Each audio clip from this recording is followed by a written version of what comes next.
মৰমৰ ছাত্ৰ-ছাত্ৰীসকল, আজি মই তোমালোকৰ ক্লাছ 7 চেপ্টাৰ 7 এক্সাৰসাইজ 7.2 MCQ কুৱেশ্যনবোৰ মই কৰাই দিম। ইয়াত আমাক প্ৰথমটো কুৱেশ্যনত কি কৈছে চোৱাচোন।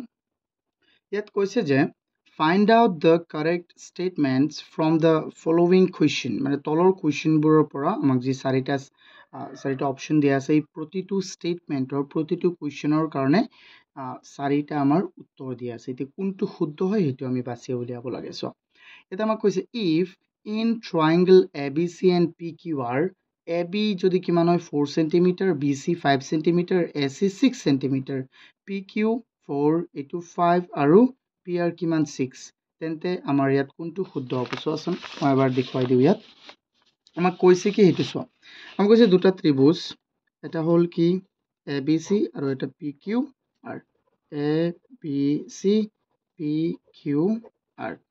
এই ত্ৰিভুজ দুটাত আমাক কিমান কিমান সেন্টিমিটাৰ কৈছে, AB কৈছে 4, BC কৈছে কিমান 5 আৰু AC 6, এইটো PQ 4, QR 5 আৰু PR কিমান কৈছে 6। চোৱাচোন এতিয়া এইটো কি হ'বনে নাই কোৱা। এইটো AB বাহুটো PQ বাহুৰ সমান হ'ব, কাৰণ এইটো 4 cm, এইটো 4 cm। BC QR সমান হ'ব, কাৰণ এইটো 5 cm, এইটো 5 cm। AC PR সমান হ'ব, তেন্তে এইটো কি হ'ব, এইটো 6 cm, এইটো 6 cm, এইটো কি হ'ব সমান হ'ব। তেন্তে ইয়াত তিনিওটা বাহু এই ত্ৰিভুজৰ তিনিওজোৰা বাহু কি হৈছে মিলি আছে। মিলি থাকিলে কি হ'ব, আমি লিখিব পাৰিম যে triangle ABC congruence triangle PQR। So option কোনটো হ'ব শুদ্ধ হ'ব তেন্তে কোৱা, PQR। ABC কাৰ লগত সমান হ'ব, এইটো অপশ্যন B টো আমাৰ শুদ্ধ হ'ব, ABC টো PQR লগত সমান হ'ব। এতিয়া আমি চাম ষ্টুডেণ্টছ নেক্সট কুৱেশ্যনটো। আমাক ইয়াত কি কৈছে 2 নম্বৰত, in ট্ৰায়াঙ্গল ABC angle A equal কিমান 90 ডিগ্ৰী আৰু AB আৰু BC কি AB আৰু AC কিমান সমান, এইটো এই চিহ্নটো ওপৰত দিব লাগে। সো ABC যেহেতু এটা কোণ 90 ডিগ্ৰী, তেন্তে এইটো ডেফিনেটলি এটা সমকোণী ত্ৰিভুজ হ'ব। সমকোণী ত্ৰিভুজক আমি এনেকৈ লিখোঁ, তেন্তে কোনটো কোণ 90 ডিগ্ৰী, A কোণটো, তেন্তে A এইটো হ'লে এইটো B হৈ যাব, এইটো কি হৈ যাব C, বা এইটো A হ'ব, এইটো B হ'ব, এইটো C। সো ইয়াত কৈছে আমাক আকৌ AB কাৰ সমান, AC ৰ সমান, তেন্তে তুমি কোৱাচোন আমাক কৈছে, তেন্তে কোনটো ইয়াত ষ্টেটমেণ্টটো শুদ্ধ হ'ব। কৈছে B আৰু C 60 ডিগ্ৰী, B আৰু এংগল B আৰু এংগল C 30, এংগল B আৰু এংগল C 45, এংগল B আৰু এংগল C 50। চোৱাচোন ইয়াত যিহেতু এইটো 90, তেন্তে এই দুটা মিলি কি হ'ব 90 হ'ব না নাই, এইটো অকলেই 90 ডিগ্ৰী, তেন্তে এই দুটা মিলি কি হ'ব 90 ডিগ্ৰী। আচ্ছা, তাৰ পিছত চোৱা, যেহেতু এই দুটা মিলি 90 ডিগ্ৰী হ'ব, এইটো এই কোণটো এই কোণৰ সমান হ'ব, কাৰণ তাৰ সন্মুখৰ বাহু দুটা কি সমান, ইয়াৰ সন্মুখৰ কোণটো এইটো, ইয়াৰ সন্মুখৰ কোণটো এইটো, তেন্তে এই দুটা কোণ সমান হ'ব। কোৱাচোন 90ক তুমি সমানভাৱে ভগালে এইটো হৈ যাব 45, এইটো কি হ'ব 45, তেন্তে কোনটো কাৰেক্ট আনসাৰ হ'ব, এংগল B আৰু এংগল C 45 হ'ব, এংগল B আৰু এংগল C কি হ'ব 45। সো অপশ্যন C টো আমাৰ শুদ্ধ। এতিয়া চোৱা আমি চাওঁ কুৱেশ্যন 3টো। কুৱেশ্যন 3ত আমাক কি দিছে, the measure of each angle of an equilateral triangle is, কৈছে যে প্ৰতিটো এটা সমবাহু ত্ৰিভুজৰ প্ৰতিটো কোণৰ মান কি হ'ব। চোৱা, মই প্ৰথমেই কৈছিলোঁ যে আমাৰ সমবাহু ত্ৰিভুজৰ প্ৰতিটো কোণৰ মান কিমান হয় 60 ডিগ্ৰী। বাট কেনেকৈ হয় চোৱা, ধৰি ল'লোঁ ABC এটা ত্ৰিভুজ, যাৰ এই বাহুটো সমান, অৰ্থাৎ এইটো এটা ইকুইলেটাৰেল ট্ৰায়াঙ্গল হয়নে নহয়, মানে সমবাহু ত্ৰিভুজ হয়নে নহয়। সো আমি জানো যে যদি বাহুবোৰ সমান থাকে, তেন্তে সেই বাহুৰ সন্মুখত কোণ থকা কোণবোৰো কি হ'ব সমান। সো ইয়াৰ সন্মুখৰ কোণ এইটো, মানে এইটো সমান হ'ব কাৰ লগত, ইয়াৰ সন্মুখত থকা কোণ এইটো ইয়াৰ লগত সমান হ'ব, তেন্তে আকৌ ইয়াৰ সন্মুখত থকা এইটো, মানে ইয়াৰ গোটেইবোৰ সমান হয়নে নহয়। সো তেন্তে আমি জানো যে এটা ত্ৰিভুজত কিমান পাওঁ আমি 180 ডিগ্ৰী, আৰু 180 ডিগ্ৰীক যদি তুমি তিনিওটা কোণক সমানকৈ ভগাই দিয়া কিমান পাবা, 180/3 কিমান পাবা 60 পাবানে নাই কোৱা, 60 ডিগ্ৰী হ'ব। সো প্ৰতিটো কোণৰ মান কিমান হ'ব 60, এইটো অপশ্যন A। তাৰপিছত চোৱা, ইয়াত কি আছে, দ্য মেজৰ, এইটো আমি ক'লো in the figure AB equal CD। তাৰপিছত কৈছে ইয়াত AB কি হয় CDৰ সমান হয়, CDৰ সমান হয়। অ'কে, মনত ৰাখিবা AB CDৰ সমান হয়। তাৰপিছত AB CDৰ সমান হয়, AD CBৰ সমান হয়। চোৱা AD CBৰ সমান হয়, এইটো দুটা চিহ্ন দিলোঁ, মানে এইটো দুটা সমান। তেন্তে আকৌ কৈছে and B D A B মানে এই কোণটো বি চি ডিৰ অৰ্থাৎ এই কোণটোৰ সমান তেন্তে কোৱাচোন এইটো কোনটো শুদ্ধ হ'ব চোৱা এই বস্তুবোৰ ক'ত আছে এই বস্তুবোৰ আছে চোৱা A B D ত্ৰিভুজ A B D বা বি এ ডি যিয়ে কোৱা বি এ ডি আৰু ডি চি পি এইটো আমাৰ শুদ্ধ হ'ব কাৰণ এই দুটা কি হ'ব ট্ৰায়াংগল সমান হৈ যাব সৰ্বসম হ'ব যদি আমি কৰি চাওঁ আমি দেখাব পাৰিম ধৰা A D equal B C A B equal কি ডি চি তাৰপিছত আমি এই কোণ দুটাও সমান দেখুৱাব পাৰিম চ' এইটো বুজি পাইছাই হয় নে নহয় অপশ্যন চিটো আমাৰ শুদ্ধ হ'ব এতিয়া চোৱা আমি চাওঁ কুৱেশ্যন 5টো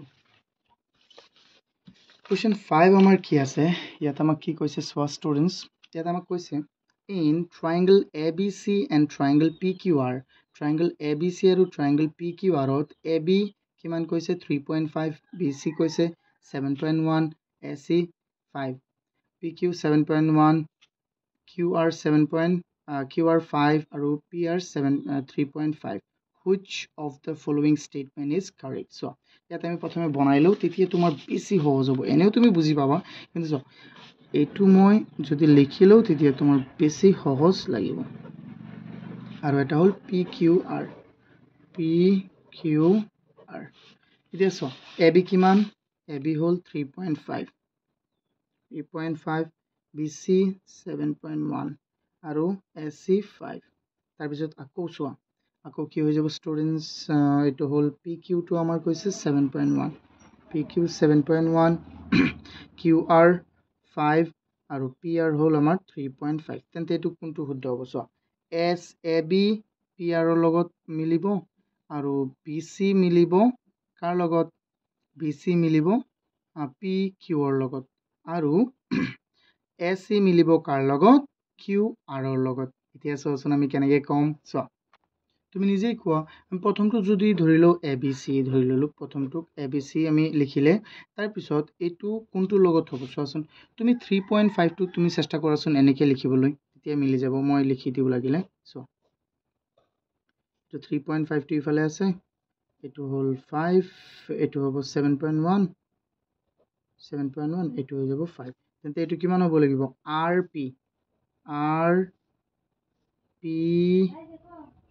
তাৰপিছত কি হ'ব কিউ আৰ পি কিউ চোৱা এতিয়া হ'বনে নাই আৰ পি কিউ তেন্তে এইটো হ'ব ট্ৰায়াংগল আৰ পি কিউ এতিয়া সমান হৈছে চোৱা 3.5 7.1 5 এতিয়া মিলিছেনে নাই সুন্দৰকৈ তো আমাৰ কোনটোটা ত্ৰিভুজ হ'ব চ' অপশ্যন কোনটো হ'ব পাৰে এ বি চি আৰু চোৱা এইটো মিলিছে এইটো মিলিব চি অপশ্যন চি এতিয়া চোৱা 6 নম্বৰটোত আমাক কি দিছে in triangle ABC and triangle DEF AB equal কিমান কৈছে 7 BC equal কিমান 5 আৰু C টো আমাক আমাৰ B কোণটো কৈছে 50 ডিগ্ৰী DE 5 EF 7 আৰু এইটো 250 নহয় 500 নহ'ব এইটো অসমীয়াটো চোৱা ঠিক আছে অসমীয়াত চোৱা এইটো 50 ডিগ্ৰী আছে ঠিক আছে তেন্তে এইটো কি হ'ব কোৱা দুটা বাহু মিলিছে চোৱা দুটা বাহু এই এ বি বাহুটো আৰু EF বাহুটো মিলিব তাৰপিছত BC বাহুটো আৰু DE বাহুটো মিলিব আৰু এংগল B2 আৰু এংগল E2 মিলিব তেন্তে দুটা বাহু দুযোৰ বাহু আৰু এযোৰ কোণ অৰ্থাৎ SAS সাইড এংগল সাইড এইটো আমাৰ হ'ব শুদ্ধ দেখা পাই আছা না তোমালোকে এইটো ষ্টুডেণ্টছ এতিয়া চোৱা আমি নেক্সট কুৱেশ্যনটো চাওঁ 7ত আমাৰ কি আছে in triangle ABC and triangle PQR triangle ABC আৰু triangle PQR to angle B to angle P ৰ সমান আকৌ এই গোটেইটো কোণ angle 90 angle B ও 90 হ'ব angle P ও কিমান কৈছে 90 AB আৰু RP কি সমান তেন্তে triangle-টো কি হ'ব triangle-টো যদি congruent হয় তেন্তে চোৱা triangles are congruent if কেতিয়া সমান হ'ব চোৱাচোন মই লিখি দিলে বেছি ভালদৰে বুজি পাবা এইটো যেহেতু 90 ডিগ্ৰী এটা কোণ তেন্তে এইটো সমকোণ ডেফিনেটলি তেন্তে এটা ত্ৰিভুজ এনেকৈ লিখিম সমকোণবিলাক সদায় এনেকুৱা ধৰণৰ হয় কাৰণ তাৰ এটা কোণ কিমান থাকে 90 কোনটো কোণ বি আৰু পি কোণ 90 তেন্তে এইটো দিয়া এ এইটো দি দিয়া চি এইটো দি দিয়া কিউ এইটো দি দিয়া আৰ আকৌ কি সমান কৈছে আমাক এ আৰু ক'ত গ'লো মই এ বি আৰু আৰ পি, এ বি আৰু আৰ পি সমান হ'লে এই কোণটোতো সমান, এ বি আৰু আৰ পি সমান, তেন্তে কি সমান হ'ব লাগিব? চোৱা এইটো সমকোণী ত্ৰিভুজ, চ' আমাৰ আৰ এইচ এছ নিয়মটো হ'ব লাগিব, ৰাইট এংগল হাইপোটেনিয়াছ এণ্ড ছাইড। এইটোতো ছাইড হৈ গ'ল আৰু এইটো কি হাইপোটেনিয়াছ, এইটো সমান হ'ব লাগিব, অৰ্থাৎ এ চি আৰু আৰ কিউ সমান হ'ব লাগিব। তেন্তে এইটোতো আমাৰ হৈ গ'ল অপশ্যন এ। অপশ্যন এটো আমাৰ কি হ'ব? শুদ্ধ। এতিয়া চোৱা আমাক কৈছে ট্ৰাইংগল, কুৱেশ্যন 8ত কৈছে if triangle A B C সৰ্বসম ট্ৰাইংগল ডি ই এফ, যদি ট্ৰাইংগল এ বি চিটো ট্ৰাইংগল ডি ই এফৰ কি হয়? সমান হয়। যদি ট্ৰাইংগল এ বি চিটো ট্ৰাইংগল ডি ই এফৰ সৰ্বসম হয়, তেন্তে এংগল এটো কিমান হ'ব? এংগল এটো কৈছে আকৌ 50 ডিগ্ৰী, এংগল ইটো কৈছে আমাৰ কিমান? 85, তেন্তে চি কিমান হ'ব? চোৱা আমি জানো যে যদি এযোৰ ত্ৰিভুজ কি হয়? সৰ্বসম হয়, তেন্তে তাৰ আটাইবোৰ বাহু কি হ'ব? চিমিলাৰ কোণ, চিমিলাৰ বাহুবোৰ সমান হ'ব। চোৱা অনুৰূপ বাহুবোৰ, তেন্তে ইয়াত A B C D E F কৈছে A B 50 degree, A B 50, আকৌ কৈছে ই কোণটো 85, ই কোণটো 85, তেন্তে চি কোণটো কিমান হ'ব? এইটো আমাৰ ওলাব। চোৱা যিহেতু এই দুটা সৰ্বসম হয়নে নহয়, তেন্তে এ কোণটো 50 হ'লে এইটো কিমান হ'ব? ডিটো 50 হ'ব লাগিব, কাৰণ সমান, অনুৰূপবোৰ কি হয়? সদায় মিলিব। এইটো ই কোণটো যদি 85 হয়, তেন্তে এইটো কিমান হ'ব? 85। এতিয়া চোৱা, এতিয়া এইটো এটা দুটা মিলি যদি কিমান হৈ যায়? 50 আৰু 85 হৈ যাব আমাৰ কিমান? চ' 135, কিমান হৈ গ'ল আমাৰ? 135, তেন্তে এইটো কিমান হ'ব? 135ৰ লগত কি যোগ কৰিলে তোমাৰ 180 ডিগ্ৰী হ'ব, কাৰণ এইটো বুজি পাইছে, তেন্তে 45 যোগ কৰিলে। আই হোপ তোমালোকে এইটো বুজি পাইছা। তেন্তে উত্তৰ কোনটো হ'ব? বি কোনটো। যদি এইকেইটা বুজি পাইছা তেন্তে বহুত ভাল, আৰু তোমালোকে যদি পৰীক্ষাটো দিয়া তেন্তে ভিডিঅ'টোৰ তলত ডিছক্ৰিপশ্যনত লিংক পাই যাবা। তোমালোকে প্ৰতি সপ্তাহত ডেইলি 7টা বজাত, এভৰি ছানডে এট 7 PM তোমালোকে 30টাকৈ MCQ থাকিব, তাৰে এটা পৰীক্ষা দিব পাৰিবা। MCQ অনলাইন পৰীক্ষা। ইয়াত বহুত ষ্টুডেণ্টে দিয়ে পৰীক্ষা। মই প্ৰথম যিটো পৰীক্ষা লৈছিলোঁ ইয়াত 50-60টা মান দিছে। এতিয়া তোমালোকে যদি দিয়া তেতিয়া তোমালোকৰ ৰেংকটো গম পাবা ন। ডেইলি ছানডে মই চিলেবাছটো জনাই দিম। তোমালোকে ভিডিঅ'টো যদি ভাল লাগিলে তেতিয়া লাইক কৰি দিয়া, আৰু চেনেলটো এতিয়ালৈকে ছাবস্ক্ৰাইব নকৰিলে প্লিজ ছাবস্ক্ৰাইব কৰি দিয়া। Thank U.